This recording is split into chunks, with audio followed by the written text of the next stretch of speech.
ആത്യന്തികമായിട്ട് ഞാൻ വിശ്വസിക്കുന്നത് ഈ കോട്ടയൊന്നും ഇല്ലടാ, ഇതിനകത്തങ്ങ് ഒരു കോട്ടയും ഇല്ല. ഇവിടെ നിഷ്പക്ഷനായിട്ടുള്ള ജനത, തൃക്കാക്കരയെല്ലാം നിഷ്പക്ഷമായിട്ട് ചിന്തിച്ച ജനത, അവർക്ക് അടിക്കോ വഴക്കിനോ സമരങ്ങൾക്കോ പിന്നാലെ ഒന്നും പോകുന്നൊരു രാഷ്ട്രീയമോ സംഘടനാ പ്രവർത്തനം നടത്തിയുള്ള രാഷ്ട്രീയമോ കമ്മിറ്റികൾ കൂടിയുള്ള രാഷ്ട്രീയമോ ഇല്ലാത്തൊരു വിഭാഗം, വലിയ ശല്യമൊന്നും ഇല്ലാത്ത രാഷ്ട്രീയ പാർട്ടിയാണല്ലോ കോൺഗ്രസ്.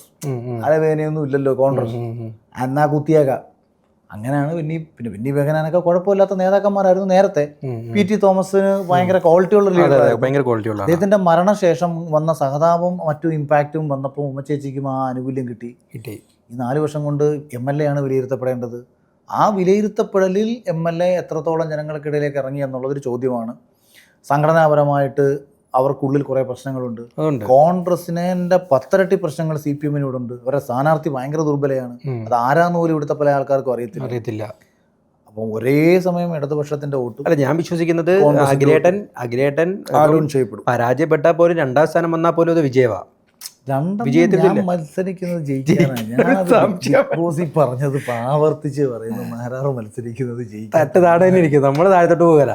എനിക്ക് ഭയങ്കര ഇഷ്ടമാണ് എന്നെ ആൾക്കൂട്ടം ഭയങ്കരമായിട്ട് എതിർക്കുന്നത്. ഞാൻ ഇതുപോലെ എൻജോയ് ചെയ്യുന്നൊരു പ്രോസസ്സ് വേറെ ഇല്ല. അനുകൂലിച്ചാൽ ഞാൻ അന്ന് നശിച്ചു. എന്നെ എതിർക്കൂ, വീണ്ടും എതിർക്കാനാ പറയുന്നത്. എന്നെ ഇങ്ങനെ എതിർക്കുന്നവർ എൻ്റെ ഡോപ്പമി ഇങ്ങനെ പമ്പ് ചെയ്തുകൊണ്ടിരിക്കും. പിന്നൊരു വാശിയാണ്.